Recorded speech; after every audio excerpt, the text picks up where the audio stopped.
In the next 20 minutes or so, I'm going to discuss how we can stay ahead of the evolving threat landscape in Southeast Asia. We focus on cyber resilience through lenses of business resilience. Before I begin, I just want to highlight the usual disclaimer that the views and opinions expressed in this presentation are entirely my own and do not necessarily reflect the official position of any organization. And with that out of the way, let me now present the slides.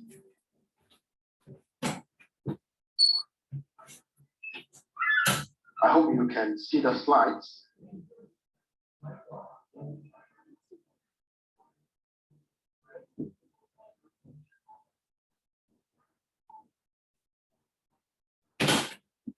Now,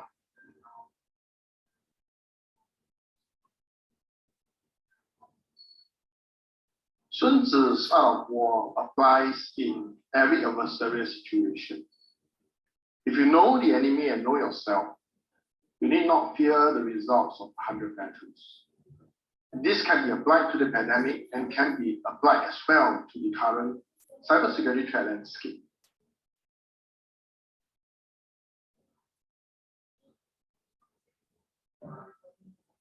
First and foremost, we need to understand our enemies or cyber adversaries, cyber adversities, and their adversarial tactics.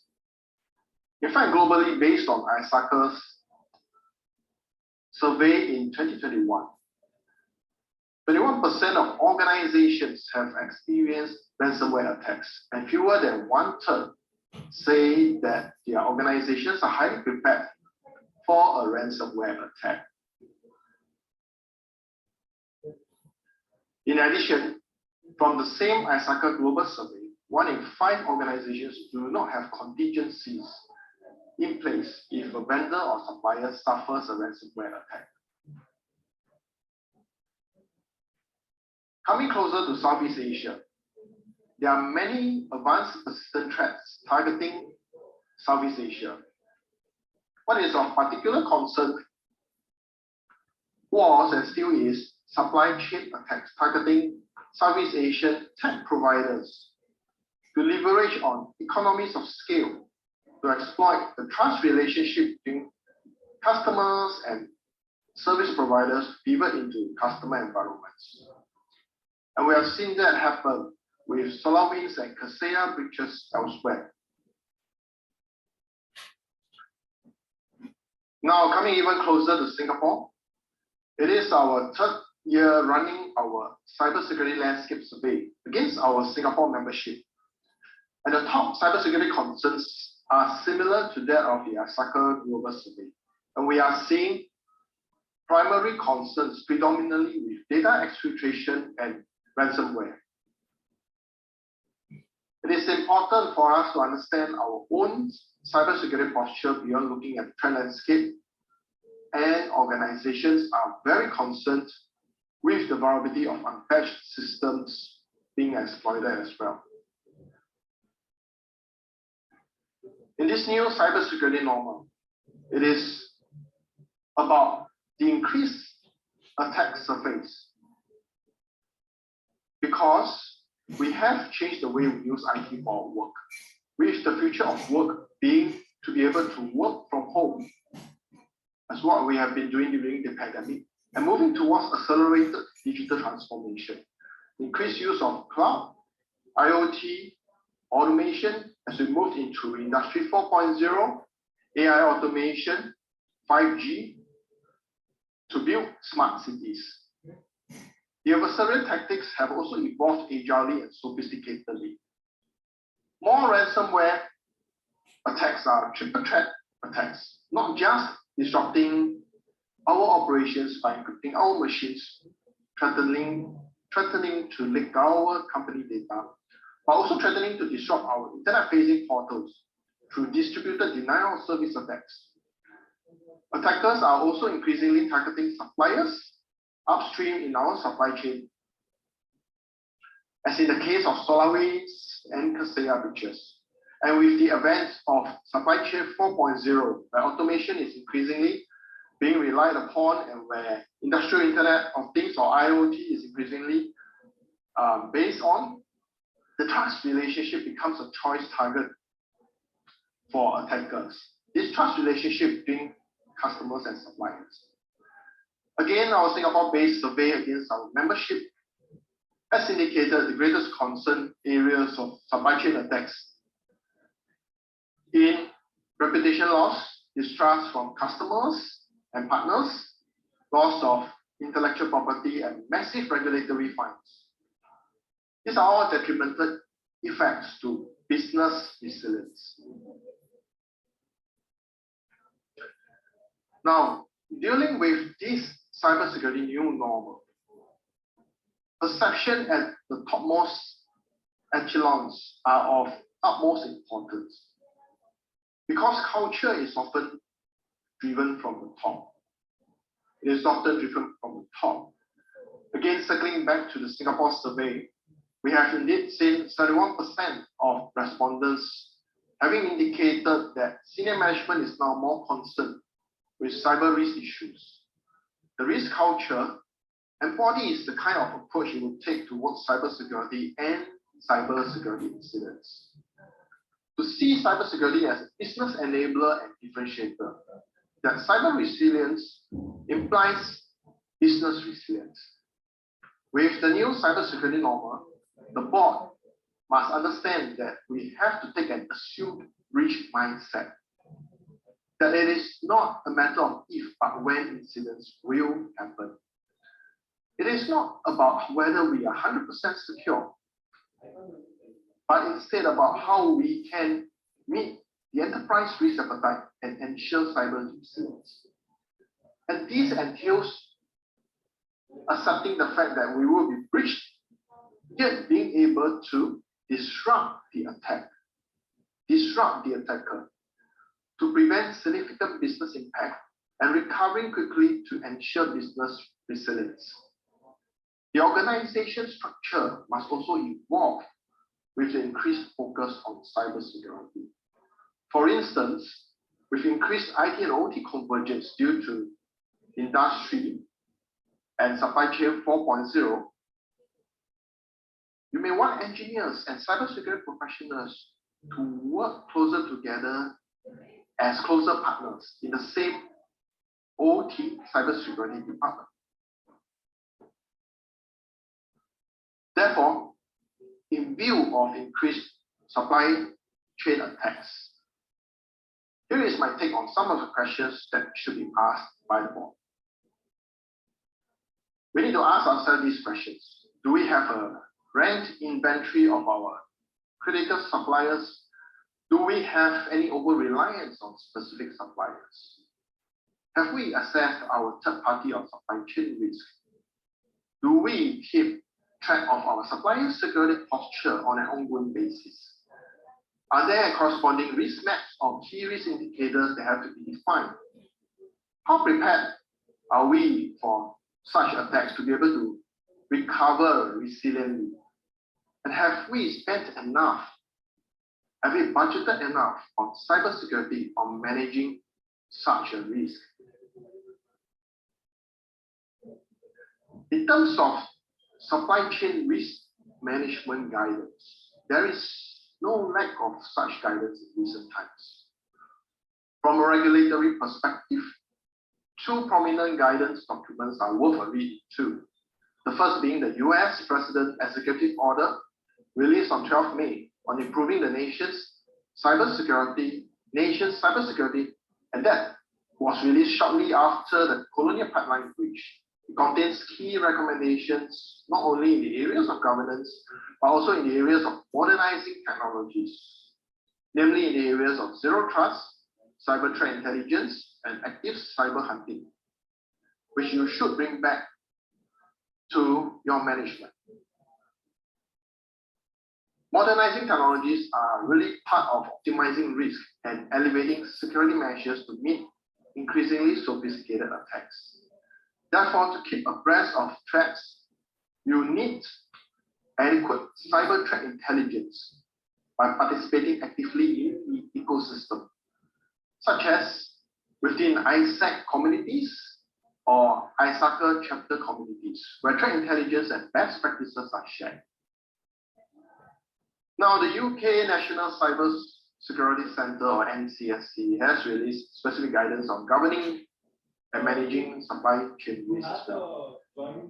Essentially, there are 4 key focus areas across all these guidances. Now, let me go into each of them briefly. First and foremost,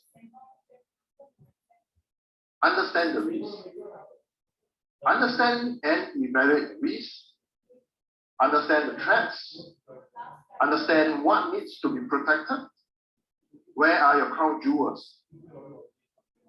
Secondly, identify as part of this risk assessment, where are your major suppliers? Identify your suppliers. Who are your major suppliers which may result in concentration risk, and determine their security posture on a continual basis. And also understand the security risk imposed or posed by your supply chain if they get breached. This is oftentimes conducted through threat modeling and simulation as part of an overall good risk assessment process. And after identifying the risk, next and secondly, the second area is to establish control. Communicate your security needs to your suppliers, set and communicate minimum security requirements for your suppliers.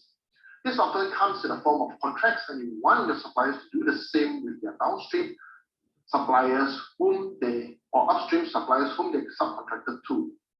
And whether you are a supplier upstream or a customer downstream, it is important to understand your own security responsibilities and liabilities. For instance, in the case of cloud environments, it is a shared responsibility model. The responsibility of cloud security is shared. The security accountability, however, lies with the company and the board.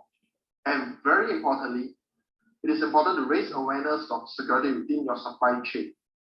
After all, we are only as strong as our ecosystem. In fact, the US presidential order highlights the need to share prompt threat intelligence within the supply chain to timely share incidents and vulnerabilities. And finally, it is important to provide support for security incidents. Without a good incident response plan that is regularly tested, and without a good incident response and forensics retainer service, it is difficult for the company, and the company is planning to fail because, as shared repeatedly, breaches are inevitable. Good incident response plans and playbooks have to consider breaches upstream and downstream in the supply chain, and involve streamlined communications and prompt reporting for any cyber incidents, so that actions can be taken swiftly to contain damage before significant impact is made to the business and its crown jewels. Take for instance, does the incident response and crisis management teams know exactly what to do when there is an incident happening in the cloud environment? But I believe most of you are already familiar with the 3 lines of defense. One of the important lines of defense is the audit or assurance function. It is therefore important to expand assurance activities towards the supply chain. Audits should take place on cybersecurity requirements mapped out in contractual agreements. For audits on the suppliers can take place where right to audit is agreed upon. However, in multi-tenanted cloud environments, such audits typically are not allowed. In its place are regular SOC 2 Type 2 audit reports to be furnished so as to have an independent auditor's attestation and opinion. And finally, as with all processes with quality in mind, continuous improvement plays a key part. Elevate supply chain security maturity over time. In fact, the US presidential order requires government contractors or suppliers to conform to the Cybersecurity Maturity Model Certification, or CMMC for short, at different but elevating levels across the next few years. And the US government is revamping CMMC, is in the midst of being revamped right now. Last but not least, build trust with your suppliers through mutually aligned governance processes. The governance has to be earned and verified. And then you go back to re-evaluated risk, because the risk posture and landscape is agile, the threat landscape is agile. And therefore, risk governance is an important continual process.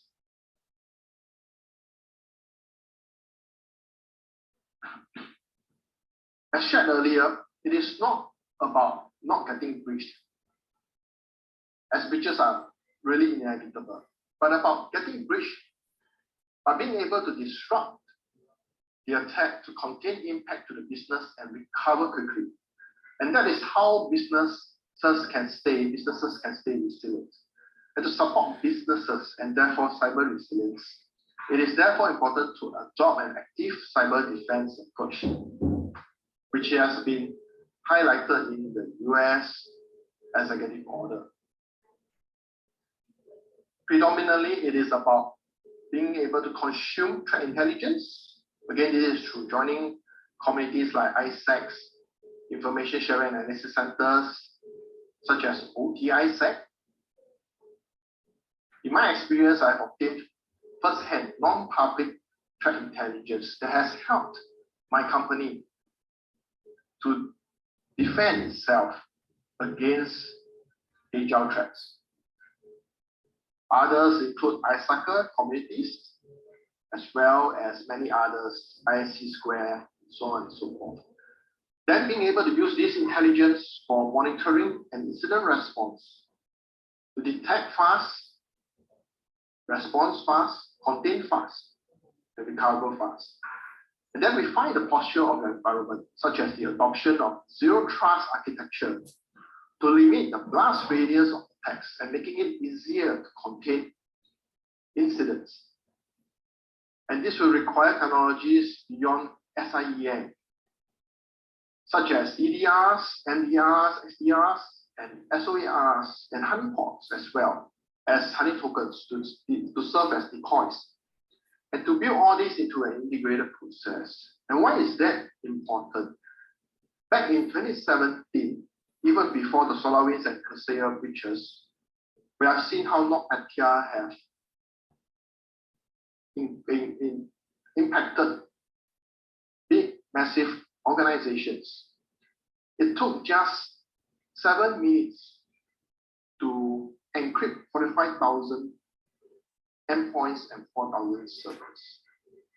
If you don't have an automated way, zero trust first to limit the blast radius and an automated way to quickly contain incidents, that kind of scenario, worst case scenario, is possible. And to sum it up, I will conclude by highlighting these 4 key points. First, supply chain attacks have increased with both the endemic and supply chain 4.0. Secondly, sophistication of attacks have correspondingly become more advanced, and therefore breaches are inevitable. However, with the new cybersecurity normal, it requires enhanced controls for cyber resilience.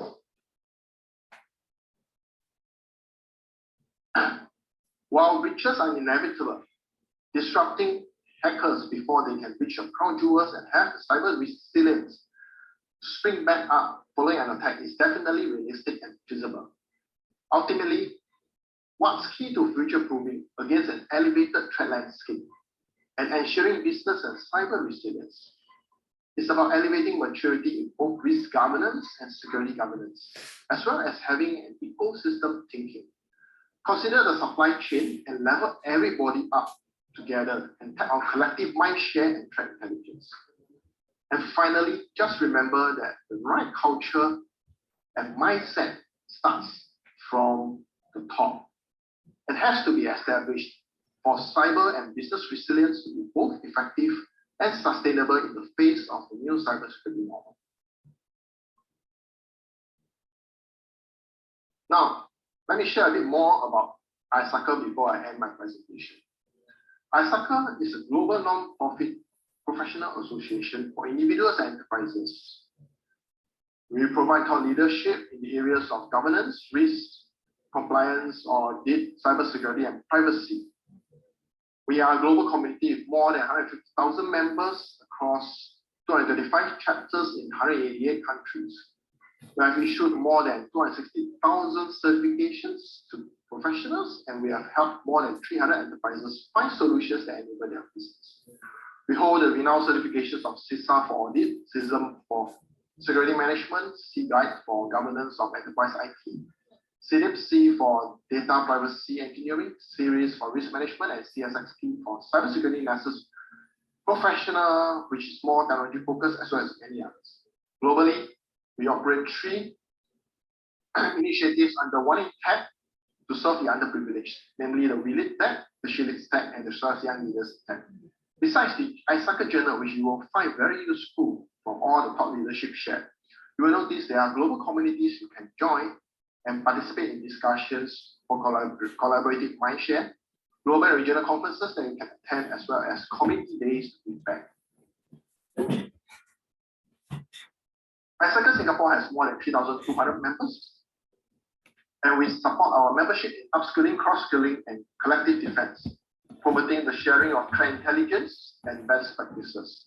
We've organized more than 130 CP hours in 2021 alone for members, as well as the public, while more than 50 knowledge-sharing events, and these include 2 annual international conferences, 2 mentoring programs, as well as multiple community and member networking sessions. We have more than 500 senior leaders in our membership, and a senior leaders forum is formed to tap on their mindshare. We have volunteer groups and data privacy special groups as well. Our board and members have been involved in various speaking, judging, volunteering, and trainer initiatives, and we have given our chapter-specific awards such as top scorers, longest serving volunteers, most certified professional, and best employer for lifelong learning in 2021. So if you have not joined us as a member or participated in any of our activities, you are welcome to do so. Finally, it is my belief that we are only as strong as our ecosystem, and the only way to keep up with rising threats is to keep finding weaknesses in our own ideas. And the reason why it's important to connect with one another. That's what this summit is about as well. So I would love to hear from you whether you agree, and especially if you disagree with what I have presented and why. You may know something that I don't, and I look forward to connecting and cross-sharing ideas, which is essentially what this community is about, to share and learn from one another. Not least, stay safe and secure. If there are any questions, I'm happy to take them offline via LinkedIn messaging. Thank you very much.